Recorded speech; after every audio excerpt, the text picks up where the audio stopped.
Hello, I hope you are all well. Today I wanted to take it right back to basics and talk about the central premise of Neville Goddard's teachings and really what a lot of these New Thought authors write and speak about, where it all comes from, what the central premise is, what it's all about. Is it law of attraction manifesting? No, it comes down to a fundamental shift in the way that we perceive reality, which is essentially from the inside out. That the outer world is a mirror reflection of what is going on internally within us. And it's not how we're taught. It's not how we perceive things in the media. So none of this messaging is really around us at all. But it has rippled up through various books, media. All of this knowledge has been around for many years, centuries, in fact. But really, Neville, Florence Scovel Shinn, William Walker Atkinson, Christian D. Larson, Robert A. Russell, all of these teachers, Emmett Fox. I could go on and on and on. There's a long, long list. Emily Cady. There's a long, long list of people that have practiced this law, if you like. And the law is, as I say, that the external world is a mirror reflection of what we're holding in our consciousness and who we are, who we're being, essentially. So who we are in our thoughts, in our feelings, our self-concept.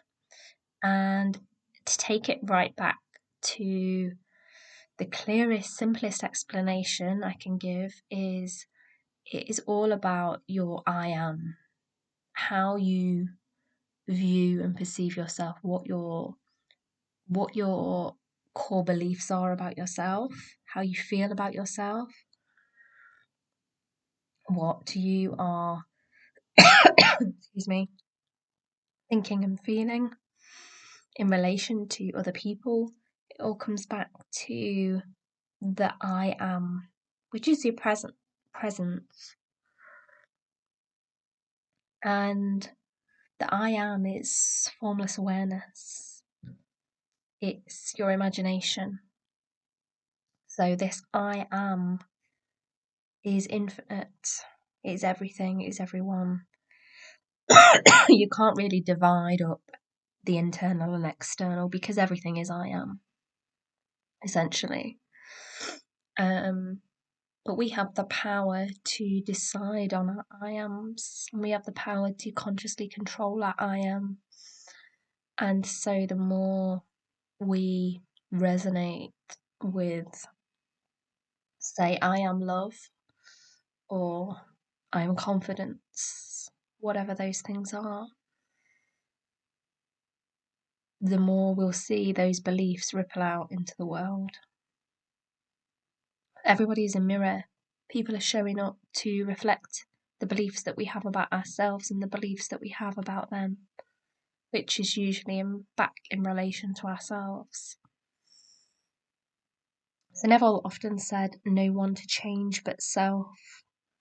It's a very core thing that he always went back to. And the reason why he went back to it is because he found that when he changed himself and changed the way he was perceiving things, his circumstances would change. And Edward Art, who is a great student of Neville's teaching and translates them effortlessly, I believe, into some wonderful dialogue, he talks about when we're looking at our external world, when we're making judgments and perceptions about people or our circumstances or our life, we've got our eyes, we've got our senses, but we're seeing through our eyes. We're actually seeing through the lens of our perception. We're seeing through the lens of our judgment. That is why two people can look at the same thing and they will describe it differently, because they are looking, even though they're looking at reality, they are still looking through a filter of their own perceptions and how they perceive this thing to be. There's quite a famous, I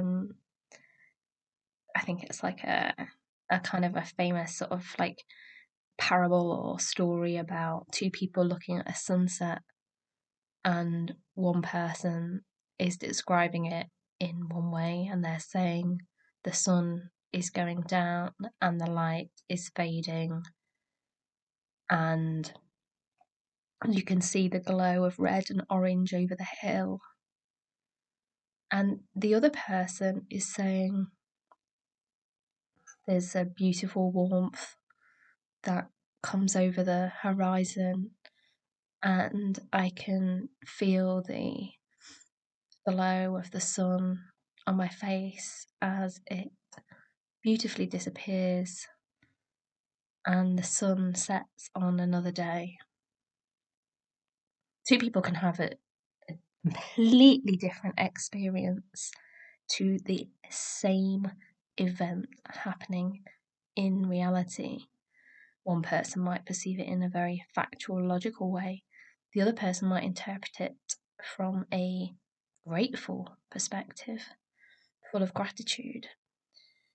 It really does come down to our filter, which is why life is a state of consciousness. That's what is the real premise of everything I share on this channel. All the New Thought authors say. So Florence Scovel Shinn talks about your word is your wand. Why does she talk about that? Well, we condition our consciousness through the language that we use, the language that we speak, not only externally through our voice, but also the internal language that we're using to ourselves, our self-talk.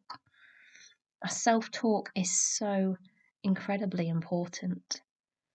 And yes, we can have negative programming from our past, but it is our responsibility as adults to consciously reprogram that. And we do that by infusing our mind with positive I am suggestions,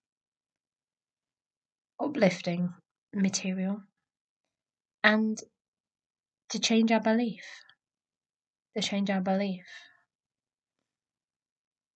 Because when we see reality from the inside out rather than the outside in, the balance of power shifts. We're no longer a victim to our circumstances. We're no longer being hard done to.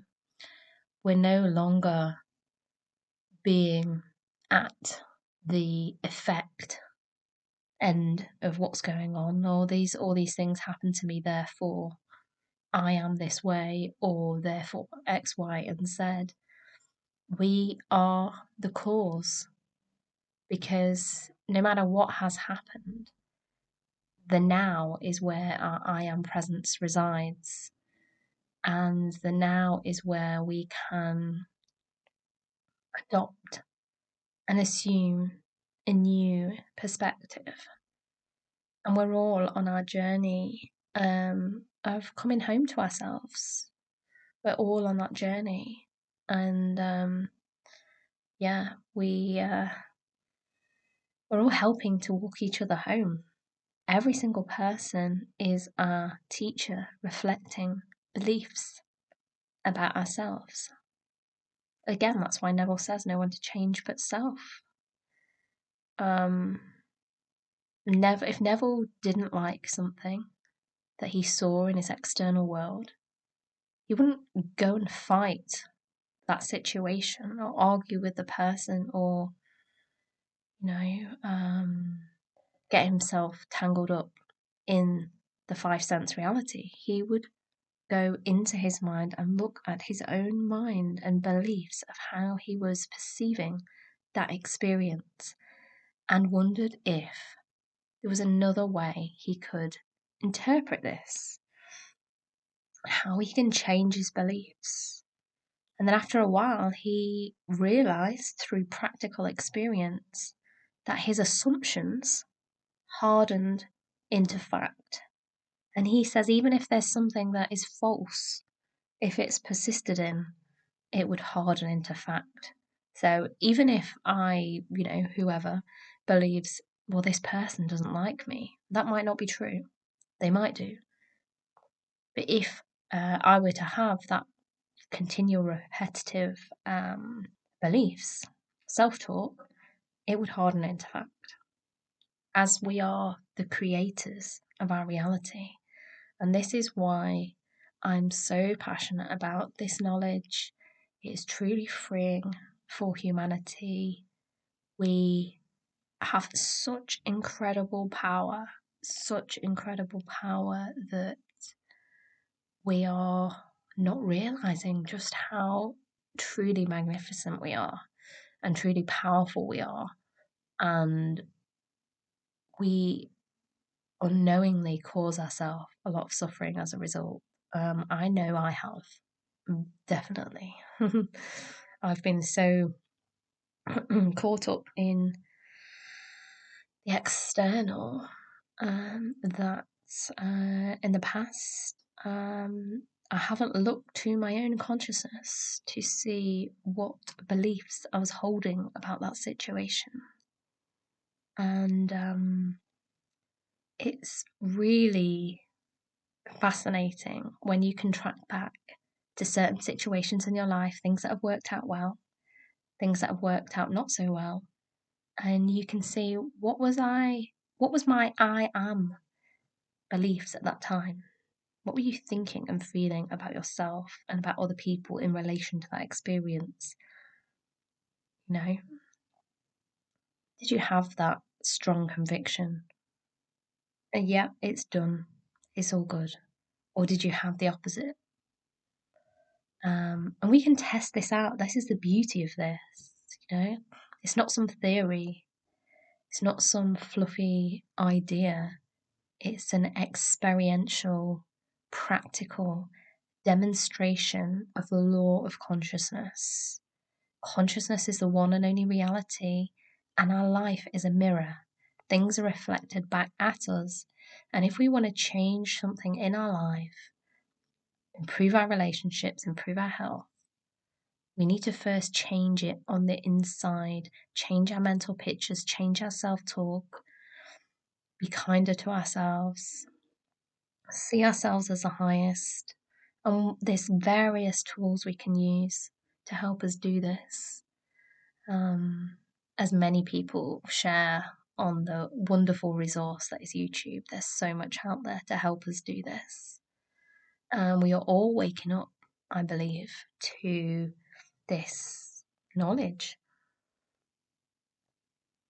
And we're waking up to it, and it's wonderful and beautiful and empowering.